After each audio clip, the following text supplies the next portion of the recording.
ओम अज्ञानतिमिरान्धस्य ज्ञानञ्जनशलाकया चक्षुरुन्मिलितं येन तस्मै श्रीगुरुवे नमः। श्रीचैतन्यमनोभीष्टं स्थापितं येन भूतले स्वयं रूपकदा मह्यं ददाति स्वपदान्तिकं। वन्देऽहं श्रीगुरु श्रीयुतपदकमलं श्रीगुरुनवैष्णवाचं श्रीरूपं साग्रजातं सगण रघुनाथान्वितं तं सजीवं साद्वैतं सावधूतं परिजनसहितं कृष्ण चैतन्य देवम श्री राधा कृष्ण पादान सागण ललिता श्री विशाखानप्रताश्च नित्यानंदम नमस्तुभ्यं प्रेमानंद प्रदायते कलवकल्मस्य नाशाय जानवे पतये नमः। नमो महावदन्याय कृष्ण प्रेम प्रदायते कृष्णाय कृष्ण चैतन्य नामने गौरव शर्मा। नमो ब्रह्मण्य देवाय गोब्राह्मणिताय च जगतिताय कृष्णाय गोविंदाय नमो वासुदेव सुतं देवं कंसचारुणमर्दनं देवकी परमानंदम कृष्णं वन्दे जगद्गुरुं। हे कृष्ण करुणा सिंधु दीनबंधु जगत्पते गोपेश गोपिका कांत राधा कांत नमस्ते। तप्तकांचन गौरांगे श्रीराधे वृंदावनेश्वरी वृषभानुसुते देवी प्रणमामि हरिप्रिये। वाञ्छाकल्पतरुभ्यश्च कृपा सिन्धुभ्यो च पतितानां पावनेभ्यो वैष्णवेभ्यो नमो नमः। जय श्री कृष्ण चैतन्य प्रभु नित्यानंद श्री अद्वैत गदाधर श्रीवासादि श्री गौर भक्तवृंद। हरे कृष्ण कृष्ण कृष्ण हरे हरे, हरे राम राम राम हरे हरे।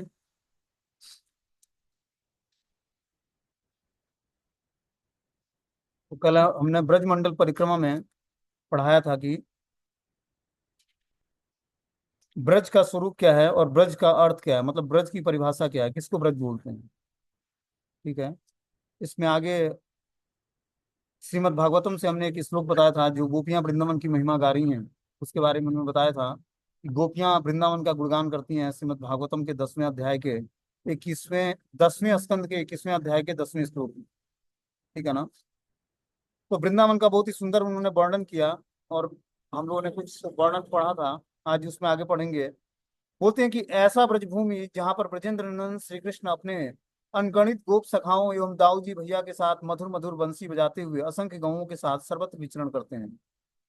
जो वृंदावन धाम है, ब्रज धाम है, उसमें भगवान ब्रजेंद्र नंदन श्री कृष्ण अपने अनगणित गोप सखाओं के साथ और दाऊ जी भैया के साथ मधुर मधुर बंसी बजाते हुए असंख्य गौओं के साथ क्या करते हैं, विचरण करते हैं।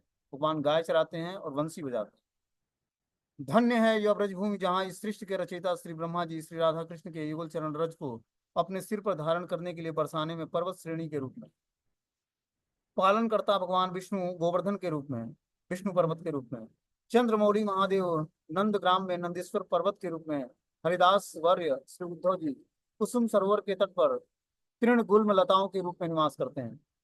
तो ब्रह्मा जी क्या करते हैं, ब्रह्मगिरी पर्वत जिस पर आज बरसाना धाम है, वो ब्रह्मा जी का स्वयं स्वरूप है, ब्रह्मगिरी पर्वत है वो। उसी पर बरसाने धाम है जिस पर श्री राधा रानी का मंदिर है। और नंदीश्वर पर्वत जो है नंदग्राम में है जहाँ पर कृष्ण बलराम का वो है, श्री विग्रह विराजमान। वहां पर नंद गांव में जो है स्वयं भगवान शिव जो है नंदीश्वर पर्वत के रूप में वहां पर निवास करते हैं, भगवान की सेवा करते हैं। ब्रह्मा जी बरसाने में ब्रह्मगिरी पर्वत के रूप में है, शिव जी नंदगांव में नंदीश्वर पर्वत के रूप में है, स्वयं भगवान विष्णु गोवर्धन के रूप में, गोवर्धन में भगवान कृष्ण की सेवा करते हैं। और जो हरिदास वर्य उद्धव जी हैं वो कुसुम सरोवर के तट पर तृण गुल्म लता के रूप में निवास करते हैं, और लता के रूप में निवास करते हैं और क्या करते हैं, भगवान की सेवा करते हैं। जहाँ स्वयं भगवान श्री कृष्ण वत्स रूप में ब्रजभूमि के सुकोमल और सुस्वादु तृण आदि का आस्वादन करते हैं, वहां जहाँ पर पनघटों में घट भरने के लिए बहाने ब्रजबालाएं अपने हृदय घट में कृष्ण प्रेम रस भरने के लिए नित्य जाती हैं। मतलब ब्रजबालाएं बहाना बनाकर और मटके में जल भरने के लिए जाती हैं, कृष्ण से मिलती हैं भी हैं और मटके में जल भरकर घर भी ले आती हैं। तो बहाना होता है कि मटके में जल भरना है, लेकिन वास्तविक उद्देश्य क्या होता है, भगवान से मिलना होता है। बोलते हैं कि सखी रे मुझे पनघट पर जाने दे, नहीं तो प्रियतम से मिलने का पन घट जाएगा। इस पन की रक्षा के लिए घट लिए ब्रजबालाएं ही पनघट पर भीड़ लग जाती थी। इसी रसीले स्थल पर प्रियतम भगवान श्री कृष्ण तिरछी रसीली चितवन से ब्रजबालाओं पर जब जल भरने के बहाने जल में गागर डुबोने में लगती, उसी समय ब्रज बज उठती थी रसिक शिरोमणि भगवान कृष्ण की रसीली बांसुरी। फिर ये ब्रजबालाएं घड़े भर कर ले आती और घड़े खाली कर कर फिर लौट जाती थी। भला किसे यह सुध रहती कि यह सब उस पनघट पर क्या चमत्कार हो रहा है। कालिंदी नदी के कलकल करते हुए तटों पर, मधुर निकुंजों में, टेढ़ी मेढ़ी सकरी रसीली भित्तियों में, इस रसीले ब्रजबालाओं ने से रसीले छेड़छाड़ से, राग कतरार से, ऐठ उमेठ से, मधुर चितवन से, मधुर मधुर बोलियों से, जल केलियों का रसास्वादन कर रसिक शेखर ब्रजेंद्र नंदन भगवान श्री कृष्ण उत्तरोत्तर रस में विभोर हो जाते हैं। ब्रज की महिमा भला कौन वर्णन कर सकता है। श्री सनातन गोस्वामी ने वृंदावन का अर्थ इस प्रकार लिखा है कि वृंदनस्य समूहस्य अन्वम रक्षम पालनम यस्मातम तद वृंदावनम। जो सबका पालन पोषण और रक्षा करता है उसे वृंदावन कहते हैं। जो भी ब्रज धाम में आता है उसका स्वयं वृंदावन उसकी रक्षा करता है, पालन करता है, पोषण करता है। मतलब वृंदावन धाम एक साक्षात स्वरूप में है। साक्षात मतलब देव स्वरूप में है भगवान का। भगवान की तो सेवा करता ही है वृंदावन, और जो जीवात्मा इसमें निवास करते हैं भगवान की सेवा के लिए, उनको भी वृंदावन पोषण देता है। बोलते हैं वो अपने भगवत भाव को छिपाकर प्रेम के द्वारा गौओं को के समूहों को, बछड़ों के समूह को, गोपों के समूहों को, गोपियों के समूह का पालन करता है। वृंदावन क्या करता है, अपने वास्तविक भाव को छिपाकर, प्रेम भाव को छिपाकर वो सबकी सेवा करता है। ये ब्रज धाम जो है वृंदावन, यहाँ पर प्रेम धाम है और सेवा धाम है। यहाँ पर दो चीजें हमें करनी पड़ेंगी। सब जीवों से प्रेम करना पड़ेगा और सब जीवों की सेवा करनी पड़ेगी, तभी हम ब्रज धाम में सुरक्षित रह पाएंगे। और ब्रज धाम वृंदावन धाम हमें क्या करेगा, पोषण देगा, रक्षण करेगा और पालन करेगा। उसके प्रेम के द्वारा वशीभूत होकर स्वयं भगवान श्री कृष्ण क्षण भर के लिए भी वृंदावन का परित्याग नहीं करते हैं। वृंदावन भगवान श्री कृष्ण को इतना प्रिय है कि क्षण भर भी भगवान परित्याग करके बाहर नहीं जाते हैं। बोलते हैं वृंदावनम परित्यज्य न क्वचिद नेव गच्छति। आगे बता रहे हैं कि श्री भट्ट आचार्य ने ब्रजभूमि की को मोहिनी बतलाते हुए बड़ी सुंदर भावना व्यक्त किया है कि ब्रजभूमि मोहिनी में जानी, मोहिनी कुंज मोहन, श्री वृंदावन मोहन यमुना पानी, मोहिनी नारी सकल कुल कीर्ति, बोलती मोहिनी बानी, श्री भट्ट के प्रभु मोहन नागर, मोहिनी राधा रानी। क्या बोलते हैं कि यहाँ की जो कुंजे हैं वो मोहित करने वाली हैं। वो वृंदावन के मोहन जो यमुना जल पर क्रीड़ा करते हैं वो भी मोहने वाले हैं। मोहिनी नारी, यहाँ की नारियां बहुत ही मतलब आकर्षक हैं। सकल गोकुल मोहिनी है, मतलब सकल मतलब पूरा गोकुल ही आदमी के हृदय को मोह लेता है। बोलती मोहिनी वाणी, जो यहाँ के लोग हैं जो वाणी बोलते हैं वो भी मोहने वाली है। जो वाणी है, ब्रज की भाषा है, वो सबको क्या करती है, मोह लेती है। श्री भट्ट के प्रभु मोहन नागर मतलब श्री भट्ट आचार्य के मोहन नागर ही एक आराध्य देव हैं। और मोहिनी श्रीमती राधा रानी जो उनके हृदय को मोह लेती। अब इसमें बता रहे हैं कि ब्रज की सीमा क्या है। ब्रज की सीमा के बारे में हम लोग सुनेंगे। तो बताते हैं कि ब्रज मंडल 84 कोस में विस्तृत है। गर्ग संहिता में कहा गया है कि प्रागु दिच्या बहिर्सद्यो दक्षिणस्या यदो पुरा पश्चिमायाम श्रोणित्य पुरा माथुरम मंडलम विदु। बरहद से पूर्वोत्तर, यदुपुर से दक्षिण और श्रोणितपुर से पश्चिम 84 कोस भूमि के विद्वान जनों ने मथुरा मंडल या ब्रज कहा है। ब्रज मंडल या मथुरा मंडल जो है वो बहिर्सत से पूर्वोत्तर, यदुपुर से दक्षिण, श्रोणितपुर से पश्चिम, ये 84 कोस की भूमि जो विद्वान जन है ब्रजमंडल के, वो क्या करते हैं, उसको ब्रज बोलते हैं। बोलते हैं मथुरा महात्म्य में निम्नलिखित दोहों का उल्लेख है। इदम बरहदम इत सोनहद्यम उतम सुरसेनम को गाव ब्रज 84 कोस में मथुरा मंडल माह। उक्त दोहों से स्पष्ट होता है कि ब्रज की सीमा एक ओर बर, दूसरी ओर सोनहद और तीसरी ओर सुरसेन का गांव बटेश्वर मानी गई है। बर नामक स्थान वर्तमान में अलीगढ़ जिले में है। उसे ब्रज मंडल के पूर्वोत्तर में स्थित सोनहद वर्तमान हरियाणा प्रदेश में गुड़गांव जिले में स्थित है, जो ब्रज मंडल के उत्तर पश्चिम कोनों में स्थित है। इसी का प्राचीन नाम सोनितपुर था। सूरसेन का ग्राम बाह्य तहसील का बटेश्वर नामक गांव है। इन्हीं स्थलियों के माध्यम से मध्यस्थ स्थली को ब्रजमंडल कहा जाता है। तो जो 84 क्रोश ब्रजमंडल है वो एक तरफ हरियाणा जिले के हरियाणा प्रदेश के गुड़गांव को टच करता है, दूसरी तरफ यूपी के अलीगढ़ को टच करता है। मतलब अलीगढ़ से पहले सारा ब्रज धाम ही है। टोटल 84 कोस। मतलब ब्रजमंडल में राजस्थान, उत्तर प्रदेश, ये दोनों जिलों को टच करता है, और हरियाणा। तो इन दोनों डिस्ट्रिक्ट को, मतलब दोनों क्या बोलते हैं, स्टेट को टच करता है। यूपी, यूपी में तो है ही है, राजस्थान और हरियाणा को टच करते हुए पूरा ब्रजमंडल है 84 कोस। ये उसकी ब्रज की सीमा है।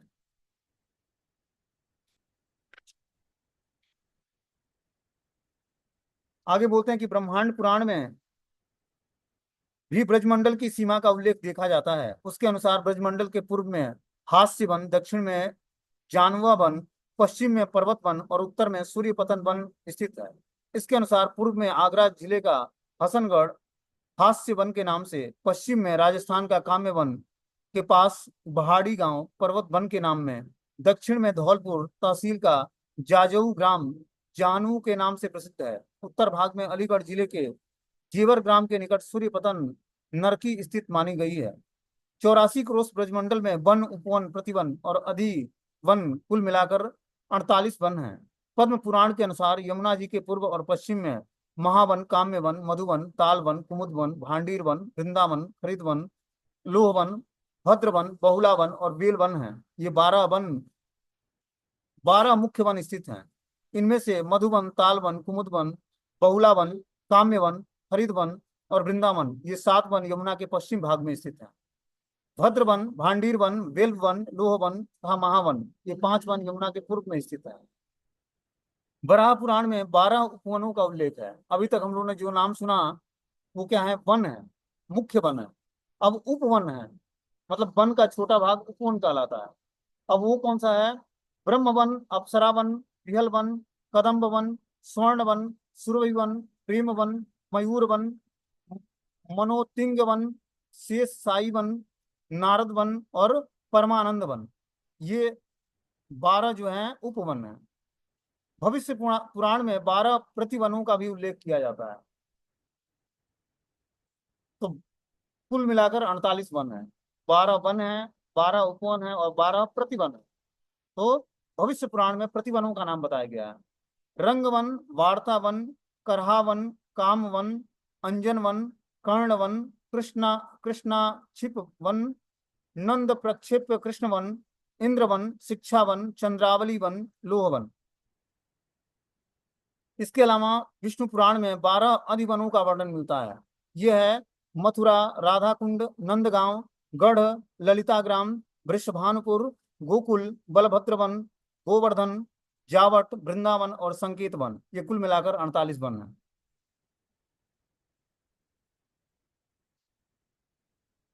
बोलते हैं ब्रजमंडल की परिक्रमा के नियम क्या हैं। ब्रजमंडल में हमें परिक्रमा कैसे करनी चाहिए ब्रजमंडल की, इसके नियम बताते हैं आचार्य। बोलते हैं कि मथुरा के विश्राम घाट पर ब्रजमंडल परिक्रमा के लिए संकल्प ग्रहण करना चाहिए।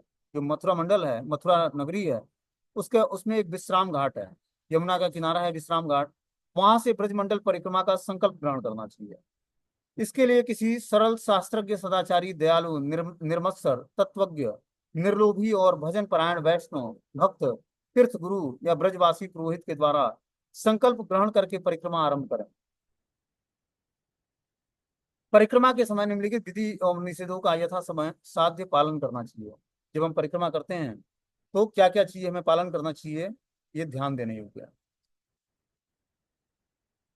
परिक्रमा करते समय में सत्य बोलना है, ब्रह्मचर्य व्रत रखना है, पृथ्वी पर शयन करना है, दूसरे के अपराधों को क्षमा करना है, तीर्थों में स्नान करना है, आचमन करना है, भगवत निवेदित प्रसाद ही सेवन करना है, तुलसी माला पर हरिनाम कीर्तन करना है, वैष्णव के साथ हरिनाम संकीर्तन करना चाहिए।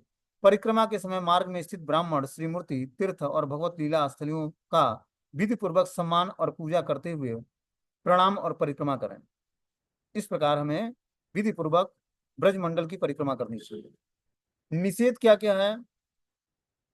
ब्रजमंडल की परिक्रमा करते समय हमें क्रोध नहीं करना है, परिक्रमा पथ पर वृक्ष, लता, गुल्म, गौ आदि को नहीं छेड़ना है, ब्राह्मण, वैष्णव आदि श्रीमूर्ति आदि का अनादर नहीं करना है, साबुन, तेल और छौर्य कार्य का वर्जन करना है, चींटी इत्यादि जीव हिंसा से बचना है, पर निंदा, परचर्या और कलह से सदा बचना, ये सब निषेध है। जब हम ब्रजमंडल की परिक्रमा करते हैं या गोवर्धन की परिक्रमा करते हैं या वृंदावन की परिक्रमा करते हैं, तो मात्र हमारा स्मरण भगवान का होना चाहिए, दूसरे किसी व्यक्ति का चर्चा नहीं करना है। जिसकी जिसकी आप चर्चा करोगे उसको उसको वो स्वीकृति ट्रांसफर हो जाएगी। इसलिए हमें जब भी हम ब्रज धाम की परिक्रमा करें या गोकुल धाम की परिक्रमा करें, बरसाने की परिक्रमा करें, वृंदावन की करें या गोवर्धन की करें, तो निरंतर सतत भगवान का नाम जप करें। बोलते हैं किसी ब्राह्मण वैष्णव स्त्री मूर्ति का अनादर नहीं करना है, साबुन तेल और छौर्य कार्य वर्जन है। छौर्य कार्य मतलब वॉशरूम जाना, और जो जाना भी है तो हमें क्या करना है, अपने दाहिने हाथ में कुछ भी नहीं करना है। बाएं हाथ में हम अपने दाहिने हाथ में न तो थूकना है, न यूरिन पास करना है, न कहीं फ्रेश होने बैठना है, न कुछ और भी करना है। और जो कुछ करना भी है तो हमें बाएं हाथ में जाएं और बहुत ही स्थिर होकर, और फिर पवित्र आचमन करके जल से, तब जाकर अपने ऊपर जल छिड़क कर फिर जाकर हम परिक्रमा प्रणाम करके फिर शुरू करें वहां से। जहाँ परिक्रमा हम रोकते हैं, मान लो कि हमें बीच में कुछ ऐसी इमरजेंसी लग जाती है कि जाना जरूरी है, इमरजेंसी, तो उस समय हमें क्या करना है, मतलब मान लो कि किसी को यूरिन पास करना है या फ्रेश होने को कभी वो हो जाती है कि दिक्कत हो जाती है, तो हमें वहां पर क्या करना चाहिए, रुक जाना चाहिए, रुक कर प्रणाम करना चाहिए और अपने बाएं हाथ में जाना चाहिए। बाएं हाथ में ऐसी जगह पर जहां पर ऐसा वातावरण हो कि कुछ प्रभावित ना हो, और किसी पेड़ के नीचे चाहे इस तरह के एटमॉस्फेयर में हमें ये एक्टिविटी नहीं करनी चाहिए। खासकर यूरिन पास करना हो या फ्रेश होना हो या थूकना हो, तो हमें बिल्कुल ही ध्यान देना चाहिए कि कोई वृक्ष ना हो वहां पर। और इस तरह से हमें चींटी इत्यादि जीव हिंसा से बचना चाहिए, किसी की निंदा नहीं करनी है, किसी की चर्चा नहीं करनी है, कलह से सदा बचना है, ये सब निषेध करना है। बेसिकली हमें क्या करना है, किसी की चर्चा नहीं करनी है आपको, बस आपको भगवत चर्चा करनी है या भगवान के शुद्ध भक्तों की चर्चा करनी है। जब आप परिक्रमा करते हो या मौन धारण करके पूरे परिक्रमा भर जो है भगवान का नाम चिंतन और भगवान का नाम स्मरण और भगवान का वंदन और नाम जप करना है, यही सबसे इंपॉर्टेंट काम है। पूरे परिक्रमा में किसी से कोई बातचीत नहीं करनी है। ये नियम बड़ा मुश्किल है निभाना, क्योंकि जब परिक्रमा व्यक्ति करता है तो दुनिया भर के लोगों का आपके थॉट्स में किसी का चिंतन आना ही नहीं चाहिए परिक्रमा करते से।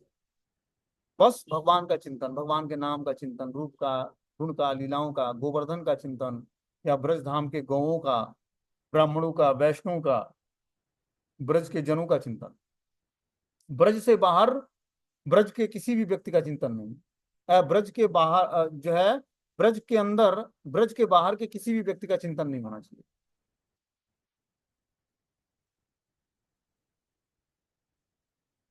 अब परिक्रमा का समय क्या होता है, किस समय हमें परिक्रमा करनी चाहिए।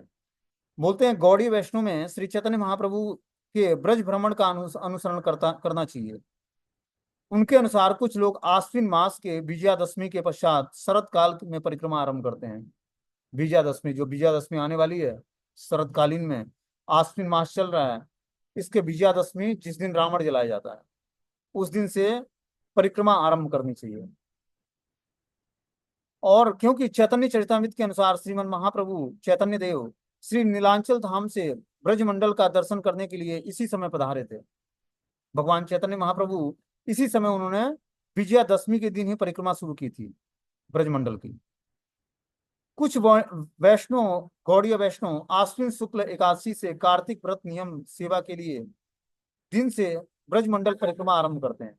कुछ क्या करते हैं, आश्विन शुक्ल एकादशी से कार्तिक व्रत का नियम लेकर और ब्रजमंडल की परिक्रमा आरंभ करते हैं, तथा कार्तिक शुक्ल देव उत्थान एकादशी को व्रत का समापन कर देते हैं। जब कार्तिक शुक्ल देव उत्थान एकादशी आती है तो उस दिन क्या करते हैं, व्रत का समापन कर देते हैं।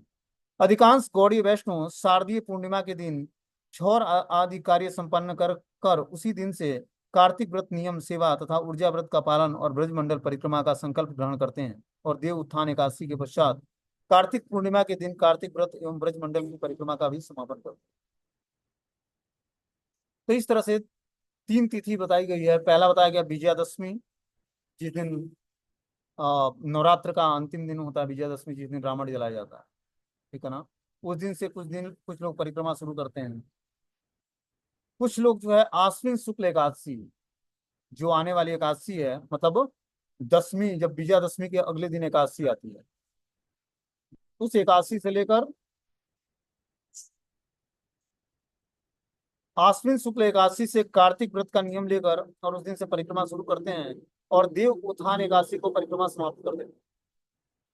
अधिकांश गौड़ी वैष्णव क्या करते हैं, जो शरतकालीन पूर्णिमा आएगी, मतलब जो आश्विन शुक्ल एकादशी के बाद जो पूर्णिमा आती है, उस पूर्णिमा से शुरू करते हैं और देव उत्थान एकादशी के बाद जो कार्तिक पूर्णिमा आती है, उस दिन वो ब्रज मंडल परिक्रमा का समापन करते हैं।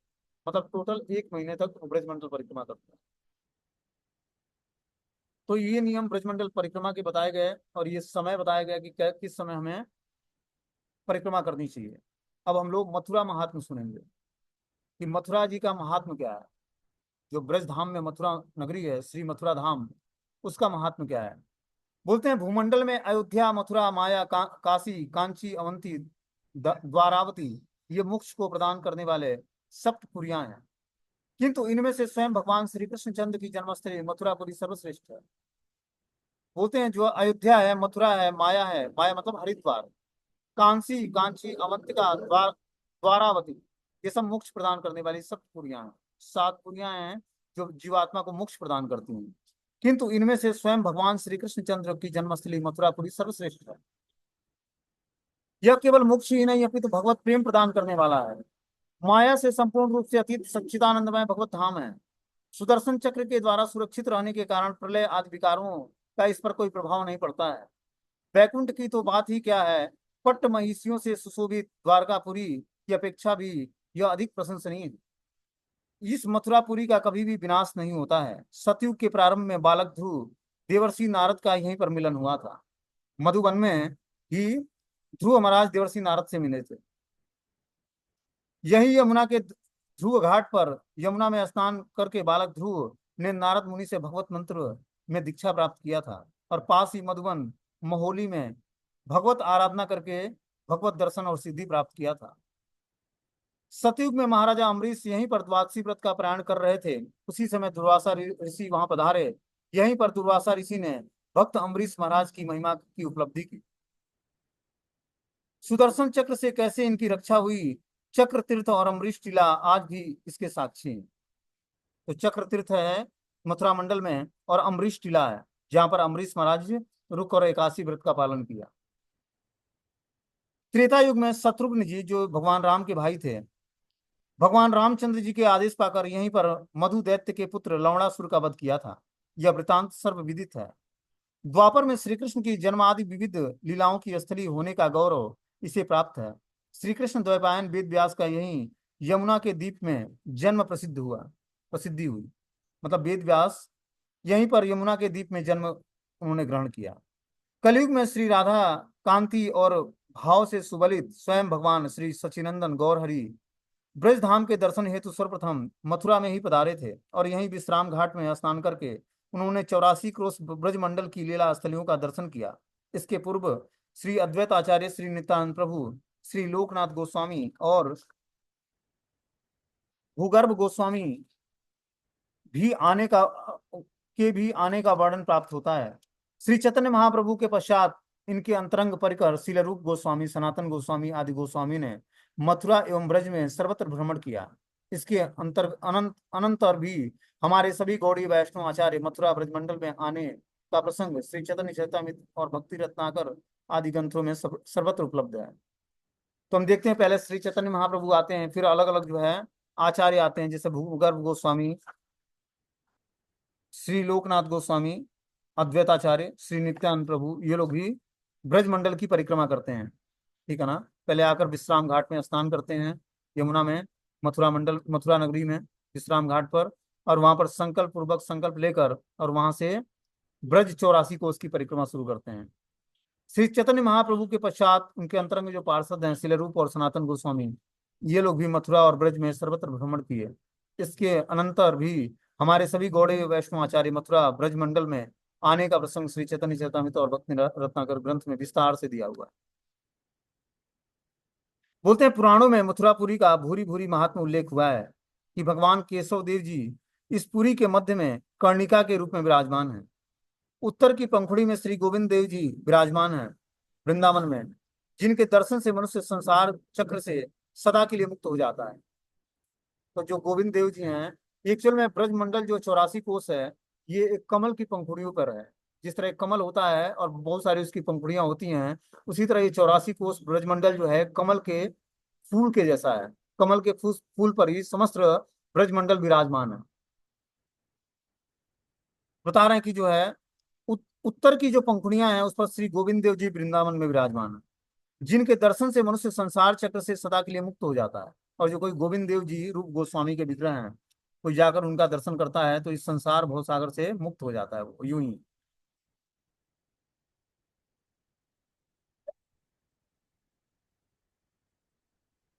आगे इसमें बता रहे हैं कि पूर्व की पंखुड़ी पर विश्राम घाट पर विश्रांति नामक भगवत स्वरूप विराजमान है। दक्षिण की पंखुड़ियों पर सर्व सिद्धि प्रदान करने वाली आदि वराह देव भी विराजमान है। मथुरा में जहां तहां स्नान करने से जीवों के समस्त पाप दूर हो जाते हैं और पग पग पर अश्वमेध यज्ञ का फल प्राप्त होता है। भगवान अपने श्रीमुख से कह रहे हैं कि हे वसुंधरे, पाताल लोक में, मनुष्य लोक में और अंतरिक्ष में कहीं भी निश्चित रूप से मथुरा जैसा और मेरा कोई भी प्रिय स्थान नहीं है। हे वसुंधरे, मेरे शयन काल में चतुर्मास में पृथ्वी के सारे तीर्थ, समुद्र, सरोवर मथुरा में ही निवास करते हैं। जब भगवान विश्राम करते हैं 4 महीने, तो मथुरा मंडल में सारे तीर्थ, समुद्र, सरोवर, ये सब कुछ जो है 4 महीने चतुर्मास करने के लिए मथुरा मंडल में विराजमान होते हैं। स्कंद पुराण में ऐसा उल्लेख है कि जो फल भारतवर्ष में किसी अन्य भाग में लाखों वर्ष तक वास करने से प्राप्त होता है, वही फल मथुरा नगरी के एक बार स्मरण मात्र से प्राप्त हो जाता है। क्या स्कंद पुराण बताता है कि भारतवर्ष में किसी अन्य भाग में लाखों वर्ष तक वास करने से जो फल मिलता है, वो बस मथुरा नगरी का एक बार स्मरण कर ले व्यक्ति तो उसको फल प्राप्त हो जाएगा। श्री मथुरा में जप उपवास करने वाले मनुष्य श्री कृष्ण के जन्म स्थान का दर्शन कर समस्त पापों से मुक्ति प्राप्त कर लेते हैं। ब्रह्मघाती, मद्यपायी, गौघाती, ब्रह्मचर्य में भ्रष्ट पापी व्यक्ति भी मथुरा की परिक्रमा करने मात्र से सभी पापों से मुक्त हो जाता है। अन्य दूर देशों में आकर जो लोग मथुरापुरी की परिक्रमा करते हैं, लीला स्थलियों के दर्शन मात्र से वे सभी प्रकार के पापों से मुक्त हो जाते हैं। यहाँ तक कि यदि कोई व्यक्ति में मैं मथुरा में वास करूंगा ऐसा संकल्प करता है, वह समस्त बंधनों से मुक्त हो जाता है। तो मथुरा मंडल मतलब ब्रज में कहीं भी, ऐसा नहीं कि मथुरा नगरी में, ब्रज में कहीं भी और जब हम वास करते हैं तो इन समस्त पापों से मुक्त हो जाएंगे। जो ब्रह्मघाती है, मद्यपायी है, गौघाती है, ब्रह्मचर्य भ्रष्ट व्यक्ति है, वो मथुरा की परिक्रमा करता है, समस्त पापों से मुक्त हो जाएगा। कोई दूर से आकर मथुरा मंडल की परिक्रमा करता है, लीला स्त्रियों का दर्शन करता है, वो समस्त पापों से मुक्त हो जाएगा। यहाँ तक कि जो संकल्प करता है कि मैं मथुरा नगरी में वास करूंगा, वो भी समस्त बंधनों से मुक्त हो जाता है। पद्म पुराण में तो यहाँ तक कहा गया है कि जहाँ कहीं भी से भी किसी ने मथुरा दर्शन करने की अभिलाषा की, किंतु दर्शन करने से पहले ही जहाँ कहीं भी उसकी मृत्यु क्यों न हो जाए, उसका निश्चय ही मथुरा में जन्म होता है। कि और जो कोई व्यक्ति संकल्प कर ले कि मैं मथुरा नगरी का दर्शन करूंगा और उससे पहले ही उसकी मृत्यु हो जाती है, तो बता रहा है पद्म पुराण कि उसका मथुरा नगरी में क्या होगा, जन्म होगा। और जो इस संकल्प के साथ वो मर जाता है, इसमें तनिक भी संदेह नहीं है। प्रकृति से अतीत इस मथुरापुरी में केवल उन्हीं लोगों की रति होती है जिनकी भगवान श्री कृष्ण में अविचल भक्ति रहती है, तथा जो श्री कृष्ण के प्रचुर कृपा पात्र हैं। मथुरा मंडल में वही व्यक्ति निवास कर सकता है, अविचल भक्ति रखेगा, जिसका भगवान श्री कृष्ण की प्रचुर कृपा होगी। वायु पुराण में बताया कि मथुरा मंडल 84 कोस में परिव्याप्त है। भगवान श्री हरि यहाँ सदा सर्वदा स्वयं निवास करते हैं। अहो श्री नारायण के धाम, वैकुंठ से भी श्रेष्ठ यह मथुरा धाम धन्य है, जहाँ केवल एक दिन निवास करने से श्री हरि भक्ति प्राप्त हो जाती है। 3 रात्रि निवास करने वाले को परम दुर्लभ भगवत प्रेम प्राप्त हो जाता है। यह मुक्त महापुरुषों के लिए भी परम दुर्लभ है। श्रील रूप गोस्वामी ने श्री मथुरा महात्म्य में ऐसा उल्लेख किया है कि हे अवंती, तुम अपने हाथों से पिगदानी लेकर प्रस्तुत हो जाओ, मैं मायापुरी हरिद्वार से तुम तुम्हारे लिए चामर व्यंजन करने के लिए प्रस्तुत हो जाऊंगा। हे कांची, तुम अपने हाथों में छत्र ग्रहण करो। हे काशी, तुम हाथों में पादुका ग्रहण करो। हे अयोध्या, तुम और न डरो। हे द्वार के, आज तुम सत्व स्तुति न करो, क्योंकि तुम किंकरियों से प्रसन्न होकर ये मथुरा देवी आज महाराजाधिराज श्री कृष्ण की राजमहिषी हुई हैं। तो इस तरह से भगवान का स्वागत करने के लिए स्वयं हरिद्वार मतलब मायापुरी, अवंतिका धाम और कांची, काशी, अयोध्या, द्वारका, ये सब क्या करते हैं, भगवान की सेवा करने के लिए अलग अलग इंस्ट्रूमेंट लेकर भगवान को प्रसन्न करते हैं। कोई चावल डुलाता है, कोई भगवान के लिए पिगदानी लाता है जिसमें भगवान पान खाते हैं तो थूकते हैं, कोई क्या करता है अपने हाथों में छत्र ग्रहण करके भगवान को छत्र उड़ाता है, कोई हाथों में पादुका ग्रहण करके भगवान को पादुका अर्पित करता है, कोई सत्व स्तुति करता है।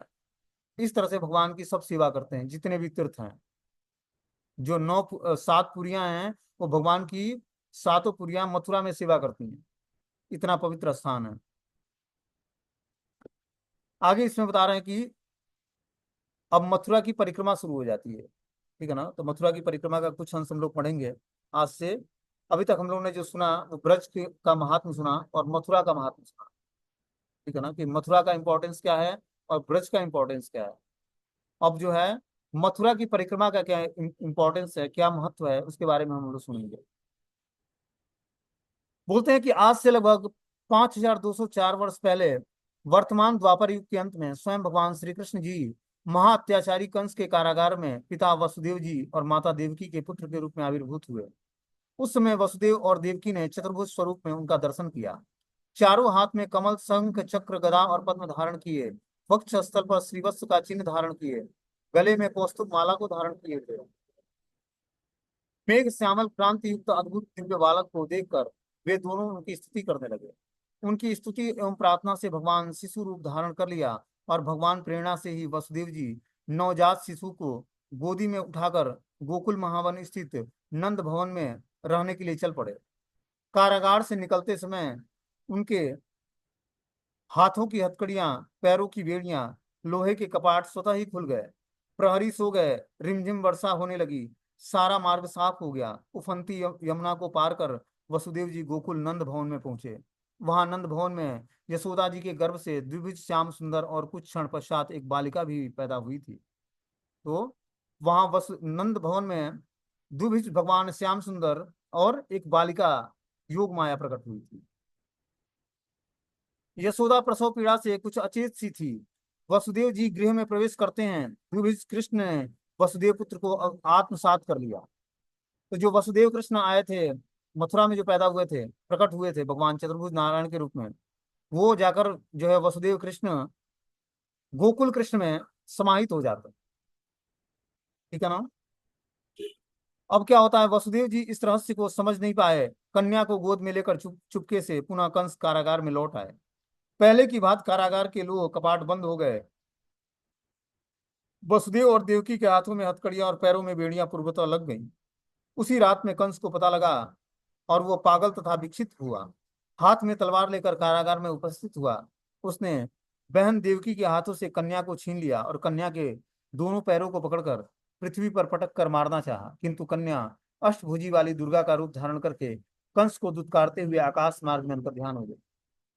तो इस तरह से कंस क्या करता है, देवकी माता के हाथों से उस कन्या को छीन लेता है और पत्थर पर पटक कर मारने का प्रयास करता है।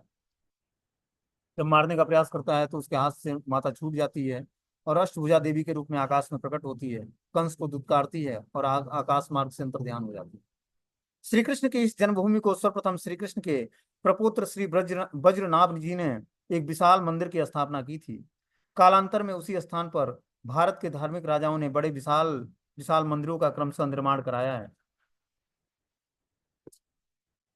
जिस स्थान पर श्री चैतन्य महाप्रभु जन्मभूमि में पधारे थे, उस समय वहां एक विशाल मंदिर था। श्रीमन महाप्रभु के भावपूर्ण मधुर नृत्य और कीर्तन को देखकर सुनकर उस मंदिरों में लाखों लोगों की भीड़ एकत्रित हो गई। नृत्य कीर्तन करते हुए श्रीमन महाप्रभु के भावों को देखकर दर्शक गण भाव विभोर हो गए। यहीं पर श्री चैतन्य महाप्रभु ने बंगाल के सुबुद्धि राय नामक राजा को आत्महत्या से बचाया और उसे परम भगवत भक्त बना दिया। सुबुद्धि राय को बंगाल के धर्मार्थ मुस्लिम शासक के द्वारा बलपूर्वक जाति भ्रष्ट किया गया था।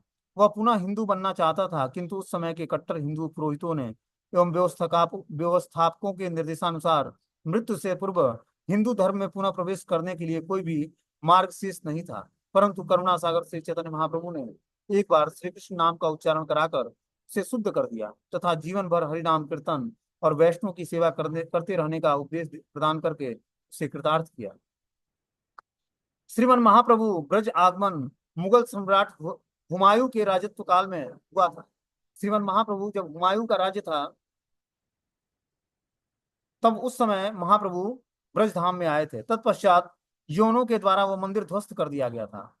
कर दिया जाने के बाद ओरछा के महाराजा वीर सिंह देव ने 1610 में 33 लाख रुपया लगाकर आदि केशव भगवान का बहुत विशाल मंदिर बनवाया था, किंतु धर्मांध औरंगजेब ने 1669 ईस्वी में उसे पुनः ध्वस्त करके उसकी बाहरी स्वरूप में कुछ परिवर्तन कर उसे मस्जिद के रूप में परिवर्तित कर दिया था। श्री आदि केशव जी के पुजारियों ने प्राचीन विग्रहों को जिला कानपुर में स्थित राजधान नामक ग्राम में वर्तमान इटावा शहर में 7 मील दूर छिपा दिया। आज भी वह विग्रह वहीं छोटे से मंदिर में स्थित हैं, किंतु इनका विजय विग्रह वर्तमान जन्म स्थान के पीछे मल्लपुरा नामक स्थान में आदि केशव के मंदिर में आज भी सेवित हो रहे हैं। उस विग्रह की विशेषता यह है कि उसमें भगवान के 84 अवतारों की मूर्तियां अंकित हैं। जो आदि केशव भगवान का विग्रह है उसमें भगवान के 84 अवतारों का की मूर्तियां अंकित हैं। ऐसा सुंदर विग्रह है। आदि केशव कहे जाने वाले वैष्णव भक्त लोग इसी मंदिर के दर्शन करते हैं और वहीं से परिक्रमा स्टार्ट करते हैं। आजकल प्राचीन जन्म स्थान पर श्री मदन मोहन मालवीय नामक संग्रहित केशव कटरे पर एक विशाल श्री मंदिर का निर्माण हुआ है। आगे बता रहे हैं कि जन्मभूमि मथुरा के मल्लपुर मोहल्ले में स्थित है। महाराज कंस के चारुण आदि मल्ल इसी स्थान के निकट ही रहते थे। पास में पोतरा नामक विशाल कुंड है। यह पहले कंस कारागार के अंदर ही स्थित था, जिसमें श्री वसुदेव देवकी जी स्नान करते और अपने वस्त्रों को धोते थे। कहा जाता है कि पुत्रों के उत्पन्न होने पर देवकी के वस्त्र इसी में साफ किए जाते थे। पवित्रा कुंड के अपभ्रष्य रूप में इसका नाम पोतरा कुंड हुआ है। तो इस तरह से जो है ये मथुरा का परिक्रमा यहाँ पर समाप्त हो जाता है पोथरा कुंड तक जाकर। ठीक है, अब आगे की परिक्रमा हम लोग कल करेंगे। अब ये मीटिंग क्लोज हो जाएगा। नेक्स्ट मीटिंग में